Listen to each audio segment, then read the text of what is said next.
Ngapain Mas Robi? Pak Saya Ustadz ngapain? Saya mau nyerang ini. Oh. Saya mau nyerang. Nyerang Siap-siap nih. Siap.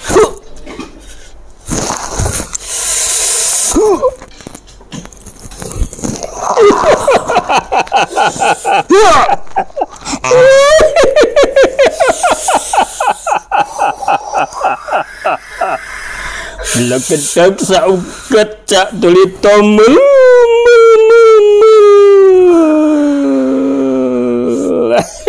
Mau ngapain ini? Hah?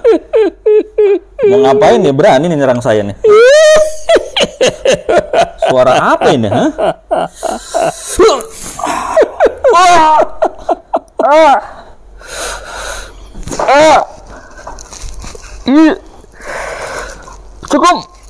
Cukup. Apa? Cukup. Aduh. Wah, Pak Ustadz ini macam-macam lama Ampun. sekalinya ketemu malah begitu-begituan. Ini ceritanya apa tadi? Nyoba ilmu. Saya kan lama di Banten, pernah belajar tenaga dalam ceritanya. Ngetes ilmu aja masih ada nggak gitu. Terus gitu. Jadi Pak Ben jadi apa itu Pak Ben? Kuat banget energinya tuh Pak Ben. Sebetulnya aku nggak punya apa-apa kan orang belajar ilmu apa-apa. Ya kan? Nah tadi begitu dorongan pertama tuh emang ada. Saya merasakan dorongan. Apa ini ya kan? Nah mungkin ya refleks. Ya kan? Secara refleks mungkin secara apa ya? Secara alami mungkin tubuh terus defensif. Ya kan? Terus ada jeda tuh. Nah ketika jeda itu kok tiba-tiba itu? Saya sempat kaget juga. Nah kok tiba-tiba dengan ucapan gaya yang berbeda seperti itu kan? Nah saya lagi curiga nih. Dari tadi kok ini ada di sini? Iya makanya jangan dari sini masuk ke Pak Ben ya. Nah itu dia. Jarang Pak Ben ini masuk gitu ya. Nah tapi sebetulnya gini Mas Robi, ini sebetulnya bukan masalah serang menyerang. Ya kan? Ini tadi kan sebetulnya mungkin kondisi ya kan? Karena kita lama nggak ketemu, terus mungkin kita sedang mencoba untuk terjadi sinkronisasi. Oh iya. Mungkin gaya Pak Ustadz kan dari sono udah kental dengan hal-hal seperti itu. Betul. Gitu kan? Nah, jadi mungkin itu yang muncul, ya kan? Yang muncul dan saya merespon aja. Dan respon saya bukan berarti saya memang ilmu, kebetulan aja tadi. Wah itu mah Pak Ben suka merendah aja. Sok tawadu kayaknya nih. Nggak usah malu-malu loh Pak Ben kalau punya isian dari zaman dulu belajar masih muda itu. Loh, selama ini orang kan paham, ya kan, yang menjadi sumber acuan orang-orang, teman-teman, anak-anak muda untuk belajar tentang hal-hal semacam itu pasti Kulon. Ya karena Kulon itu acuannya adalah daerah Banten, Pandeglang dan sekitarnya. Di tempat saya, di kampung saya itu begini. Kalau begitu mau ribut ya kan, terus ketemu sama orang yang itu dikasih tahu kamu jangan main-main sama dia habis dari Kulon loh. Memang terkenal ya di daerah. Sebetulnya apa sih fenomena apa di sana di Kulon itu seperti? Pertama nggak akan jauh dengan di Banten tuh punya ciri khas ya, dia punya peninggalan budaya namanya debus. Kalau debus kan kayak model anti bacok ya, anti kena senjata tajam. Belum ya intinya ilmu kebal lah. Kurang lebih kayak gitu. Nanti lagi ada pengisian gitu. Pengisian tuh nanti ya kalau di kita ada tradisi makan pelor itu loh Pak Ben, sama susu segala macam itu. Pengisian gitu. Nah, saya gini, ini maaf. Jadi karena Pak Ustadz kental dengan keustatan Pak Ustadz ini fenomena itu kalau dari sisi religi dengan sisi mistis, ini kan sisi mistis ya.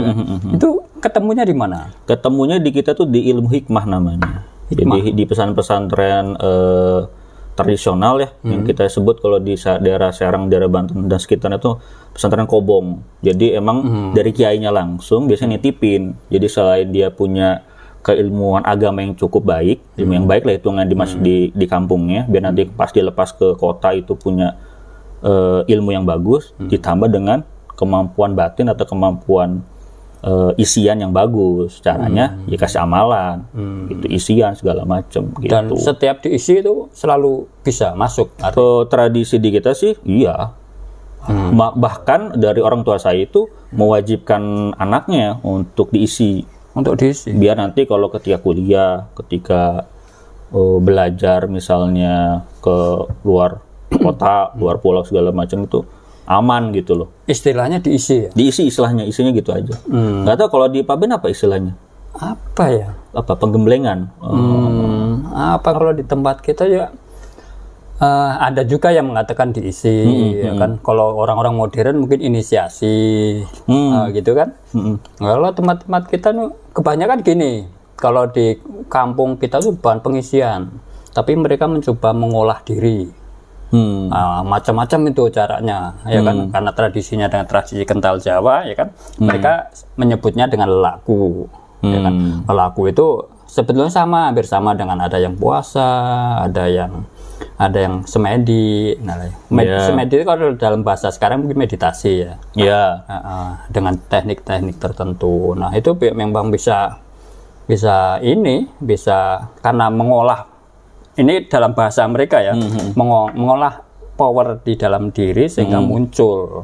Nah, untuk memunculkan itu ya karena sudah hasil olahan tadi kan, anggap aja lah sudah mengumpul energi situ ya kan. Nah, untuk mengeluarkannya itu menggunakan ada tekniknya, ada yang mantra, ada yang menggunakan apa? Jadi semacam apa ya? Ya katakanlah doa kalau dalam bahasa doa, untuk memunculkan, untuk memicu itu. Nah, kalau yang anti-antinya tadi ya saya kurang paham itu. Kalau tadi Pak Ustadz kan bilang ada anti bacok. Iya, ilmu kebal lah bahasanya. Terus anti apa lagi?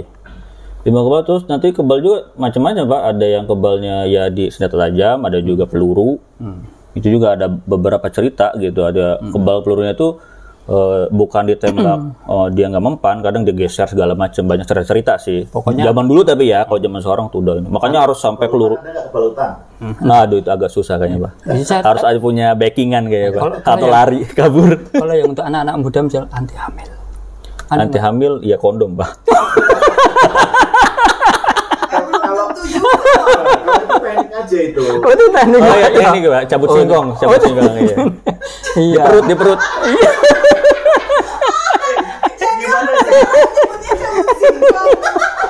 Iya, cabut singkong kan soalnya kan nggak dikeluarin kan, jadi singkongnya nggak mengakar, dikeluarin aku. Bukan. Kalau gitu, ini kalau kegagalan dengan istilah cabut singkong ya kan, saya khawatir ini. Nanti kalau gagal cabutnya itu malah jadi tape. Tapi enak, bahkan fermentasi itu enak.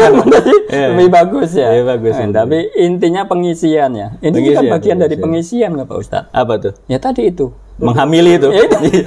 Diisi sperma ya.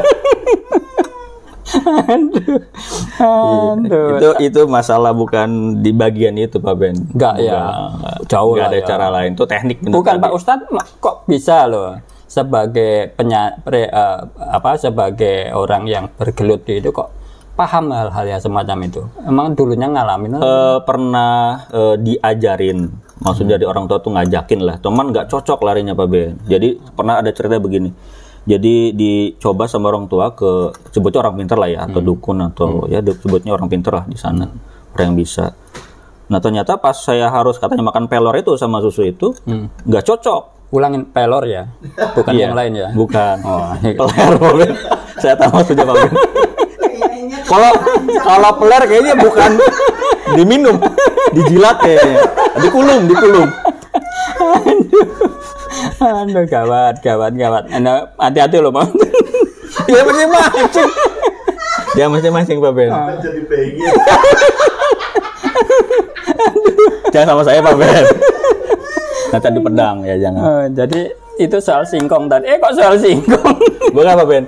Jadi itu singkat kata karena nggak cocok itu nelen pelor. Udah jangan di ini. Nah, jadi katanya dikasih amalan aja, dikasih amalan baca ayat-ayat gitu, doa-doa kayak gitu. Nah, si amalin coba tuh. Habis sholat berapa kali. Dan sebelum itu dikasih tahu, nih kalau misalnya kamu berhasil mengamalkan ini, dia ambil batu, dia pukul di kaki, di tulang kering, di kaki, tulang kering di betis itu, di kaki, pakai batu. Dan emang saya lihat nggak kenapa-napa, walaupun saya nggak tahu apakah dia pakai teknik mukul yang kayaknya keras tapi sebenarnya enggak gitu, atau emang bener-bener hebat tuh orang kebal. Nah saya coba tuh selama 1 bulan Pak Ben, amal gitu, alhamdulillah udah berhasil selama targetnya itu. Saya coba tuh batu yang di rumah buat ganjalan kan biasanya kalau di rumah cuma dulu. Saya coba, hasilnya alhamdulillah sakit Pak Ben, lumayan sakit Pak Ben. Itu padahal bulan pertama itu, pluk langsung benjut saya kakinya. Jadi saya pikir wah kok nggak berhasil gitu, apa amalannya? Nah dari situ saya udah berhenti tuh ngamal-ngamal itu. Apa gini?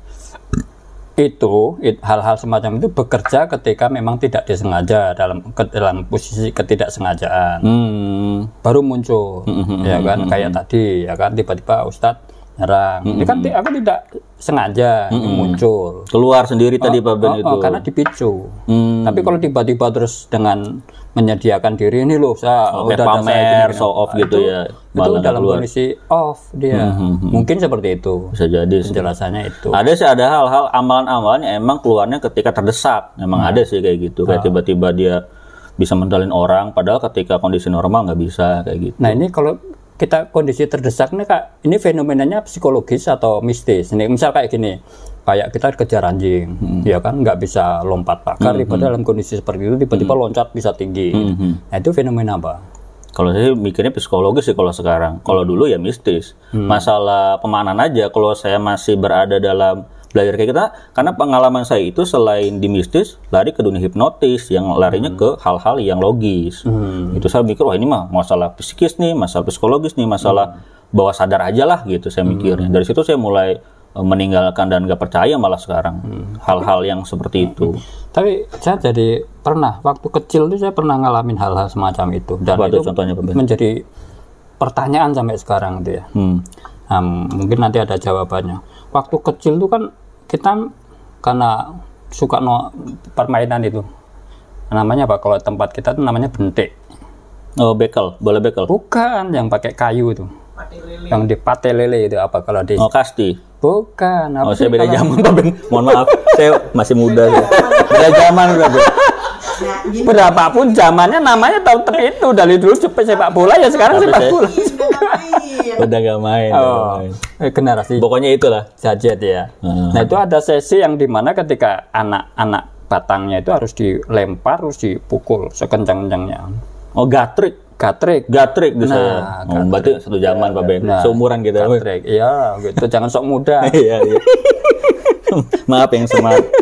Saya takut diserang lagi. Nah, ketika itu saya tiba-tiba pas karena karena masih kecil ya kan, posisinya nggak boleh main, yang main yang gede-gede. Nah, saya nggak boleh hanya jadi penonton aja. Nah, entah kenapa, entah disengaja enggak, tiba-tiba kena itu.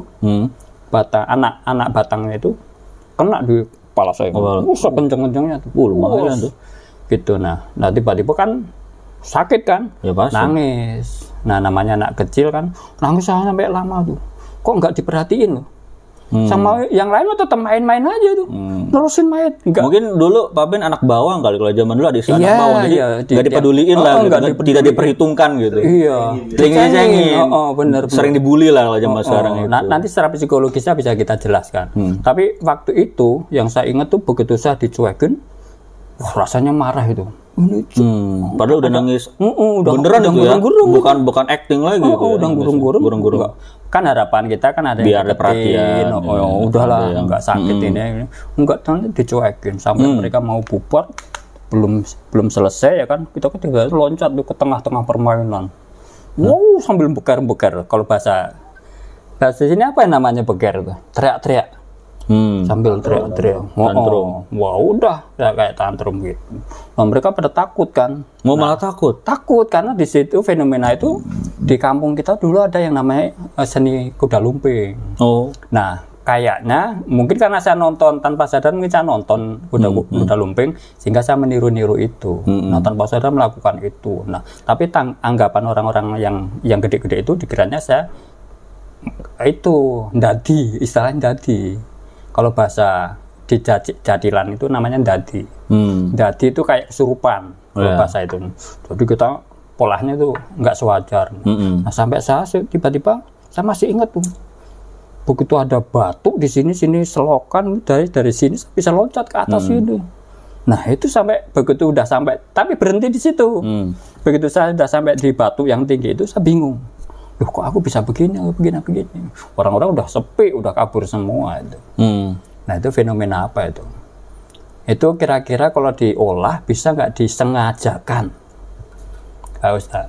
Disengajakan kalau diolah ya. Ketika momen itu kalau saya mikir momen yang emang alami gitu aja, bisa dibilang mistis segala macam kan ketika itu. Karena Pak Ben masih kecil waktu itu dan pasti akan mengalami hal-hal yang apalagi dekat ya dengan yang fenomena kedalumi segala macam. Jadi ya hal mistis itu terjadi begitu saja begitu. Tapi kalau udah diulik lagi di masa saat ini, kita akan bilang kalau itu ya masa psikologis.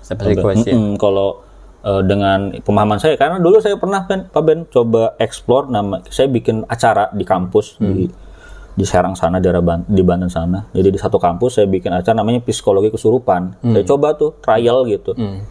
Bisa-bisaan saya aja coba-coba gitu. Jadi saya cari orang yang paling peka gitu di antara teman-temannya bisa ikut di acara itu, dan semudah istilahnya menjentikan jari orang itu kesurupan. Gitu. Selain dia peka ya gitu. Tinggal kita ngeinduksi ataupun ngesugesti aja gitu, di sini ada makhluk apa gitu. Semudah itu dia kesurupan.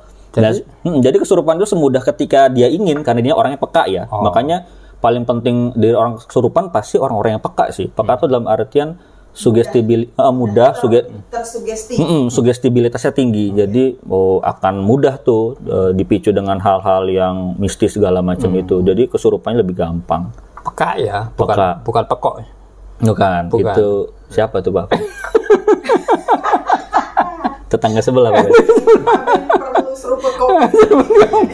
Itu ada nggak Pak Ben kopinya? Ada, oh iya. Jadi minum dulu Pak Ben.